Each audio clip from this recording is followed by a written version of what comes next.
Bonjour à tous et à toutes, bienvenue dans le Grenat Time. Vous êtes chez moi dans mon appartement à Mulhouse, oui, parce que je suis étudiant à Mulhouse. Enfin bref, je vais me regarder dans la caméra, pas dans le retour.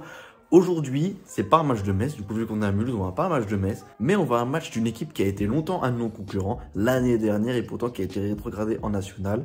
J'espère que tu l'as, je te laisse 3 secondes. Non, je te laisse pas 3 secondes, et là ça fait 3 secondes. On va voir Sochaux qui a été rétrogradé en national. Ils sont 4e, 3e, ils peuvent toujours accéder à la Ligue 2. C'est leur objectif, clairement. Voilà, il faut continuer. Mais ils font un très beau parcours en Coupe de France d'ailleurs. Mais aujourd'hui, on va les voir face au leader du championnat non national, le Red Star, qui est coaché par Habib Beye. Et donc, apparemment, ils ont un très beau jeu. Donc, ça m'a très intéressé d'aller les voir. Et surtout que Mulhouse, c'est pas très loin de Sochaux, de Montbéliard plus précisément, parce que le stade est à Montbéliard. On se retrouve avec Elliot, un de mes copains de l'université. C'est parti, tout de suite on va voir comment Habib Beye joue. Je vous laisse une petite voix off, vous présenter les joueurs parce que je suis au courant de rien. À toutes les gars. Donc me voici pour vous expliquer un peu l'histoire du Red Star et comment Habib Beye est arrivé dans ce club. Donc le Red Star, il a été fondé en 1897 comme c'est écrit sur son logo, mais il est arrivé sur Paris que en 1909. Faut savoir, je vais pas vous faire toute l'histoire, mais que le Red Star du coup c'est un club du de France qui a gagné un champion de France quand la zone était occupée en France, du coup quand c'était la guerre.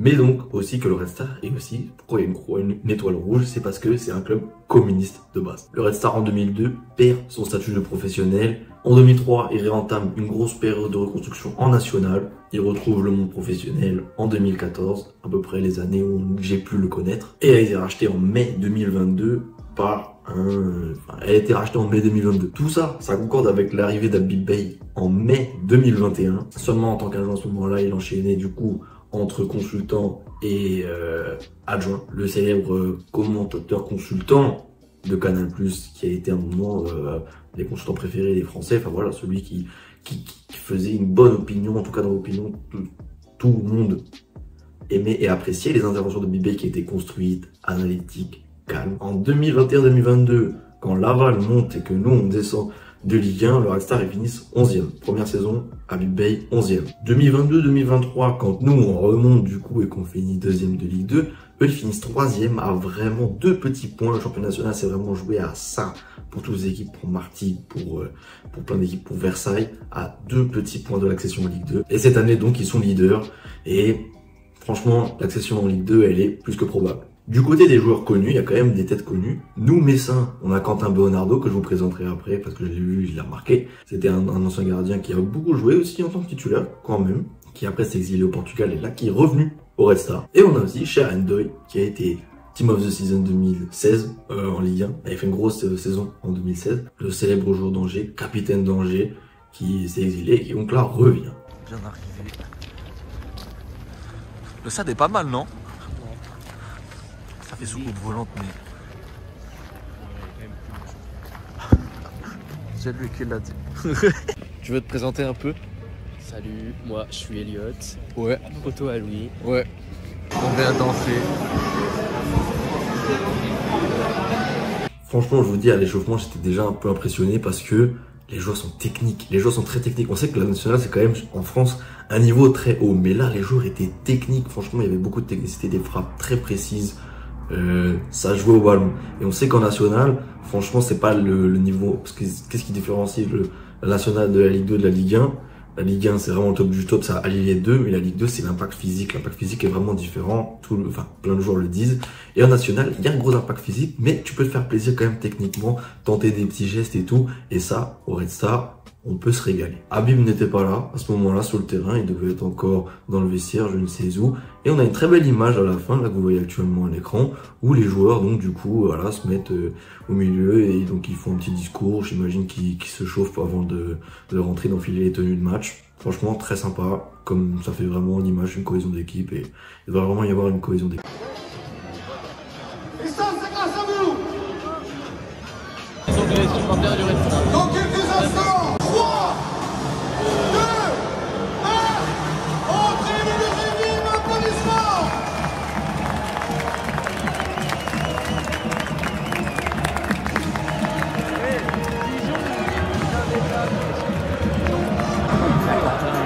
Un ancien message, il est là, il est là, Quentin Beonardo. C'est un vrai match. Un vrai match, Quentin. Je vous demande un peu d'applaudissements! Bernardo. Quentin Bernardo. Il est là le Quentin. Il est là, il est là. C'est Habib.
À la mi-temps, 2-0, le score ne reflète absolument pas la physionomie de la rencontre. Sochaux est dominé de partout, mais a réussi, a été très réaliste, franchement bravo à eux, sur 2 coups de pied arrêtés, deux fois le même buteur, et ça fait mouche. Et donc du coup, si tu défends pas sur tes coups de pied arrêtés, bah forcément, en national, ça fait mal. Les centres et les coups de pied arrêtés, ça fait très mal en national. Mais à part ça, Sochaux n'a pas existé. Techniquement, en termes d'endurance, en termes de n'importe quoi, Sochaux se faisait dominer sur tous les débats et ils ont presque pas tiré au but à part ces 2 tentatives là de la tête. Ce que le Restart a beaucoup plus fait. C'est ce qu'a dit après Habib Beye en conférence de presse. Sochaux n'a vraiment pas produit du jeu, son équipe a bien contrôlé, cadenassé les joueurs de Sochaux, mais je pense que celui qui peut vous en parler le mieux, c'est Habib Beye justement. Très satisfait parce que le contenu a été pour moi exceptionnel. C'est sûrement le meilleur match de notre saison. Paradoxalement, on est mené 2-0 à la mi-temps sur 2 coups de pied arrêtés. Mais j'ai rarement vu une équipe mettre autant en difficulté l'équipe de Sochaux, qui d'habitude produit du jeu, d'habitude à la possession. Et j'ai pas peur de dire, et je l'ai dit à mes joueurs, je pense que ce qu'on a oublié, c'est les fondamentaux défensifs sur coup de pied arrêté, où on a été surpris, alors que la première mi-temps est complètement maîtrisée et qu'on savait qu'on pouvait être exposé aux contres et aux transitions de cette équipe. Mais c'était dur pour nous d'être mené à la mi-temps 2-0, mais c'est une réalité. Quand vous défendez avec aussi peu d'intensité sur des coups de pied arrêtés, vous êtes puni et ça fait aussi partie du football. Donc il a fallu qu'on réajuste. Et surtout, je les ai laissés dans une logique d'autonomie en deuxième mi-temps sur savoir ce qu'ils voulaient dans ce championnat.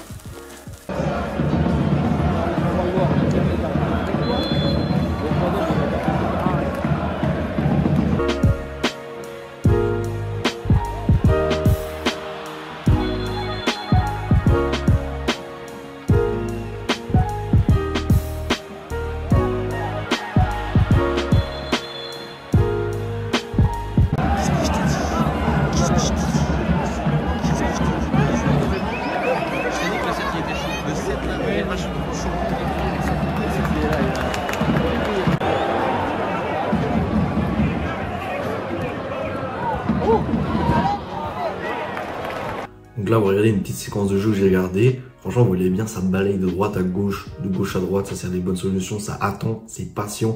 Dans les choix, c'est intelligent. C'est ça aussi qu'il faut retenir, c'est qu'ils savent bien faire les bons choix. Quelquefois en défense, là, ça a été un peu moins bien, mais ça balaye bien et ça conclut par une frappe. C'est footballistiquement impressionnant.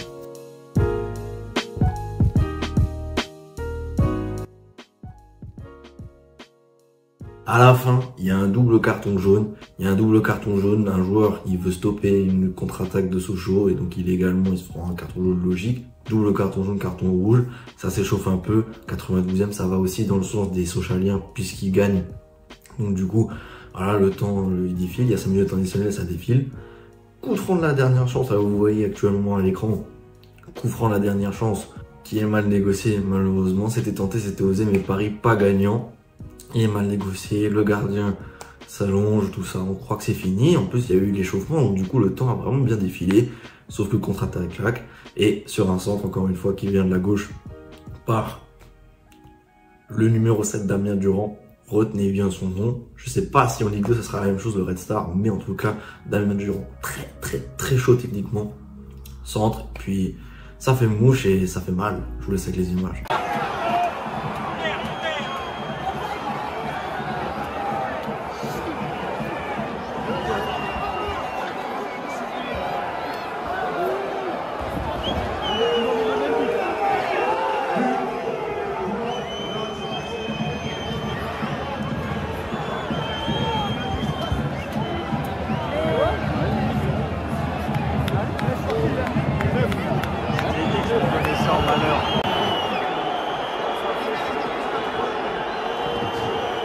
Voilà, donc on se retrouve avec un petit débrief. Franchement, le Red Star, c'est très chaud. Attention en Ligue 2, je pense pas qu'ils vont faire directement Ligue 2, Ligue 1, faut pas déconner.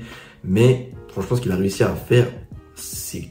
On sent vraiment la discipline qu'il a essayé, et surtout la cohésion d'équipe qu'il a réussi à faire à l'UBA, c'est vraiment assez impressionnant. Le Red Star a dominé tout le match, en termes de frappe, de dribble, d'intensité, dans les duels, ils étaient là, ils dominaient à fond. Techniquement, c'est beau à voir, ça se fait plaisir. Au niveau de l'intensité, c'était là. Au niveau du cardio, c'est aussi impressionnant comment ils tiennent et ils arrivent à mettre de l'intensité. Ce choix était vraiment à la rue. Un jeu en possession qui est un peu typique de ce que Habib Beye prônait aux commentaires. Et en termes de joueurs chauds, si vous avez des joueurs à retenir, c'est Damien Durand, numéro 7, extrêmement chaud sur le côté gauche. Merwan Ifnaoui, franchement très bon, numéro 10, très bon. Et je vais mettre un petit défenseur aussi, Blandon Meyapia. Il a été exclu, mais c'était en fin de match. Il a essayé intelligemment de stopper une action de jeu. C'était intelligent et franchement tout le reste du match, il a été bon. Point négatif peut-être, cette équipe elle est jeune, ça envoie, ça fait du bien à voir, mais peut-être trop de fougue. Point négatif, parce qu'il y a eu beaucoup de cartons jaunes et surtout un carton rouge, et ça peut peut-être plomber des matchs. Mais franchement, quel match et surtout quelle expérience, c'était très bien. Donc je vous invite à liker, à vous abonner. C'était Gonna Time, ciao les gars.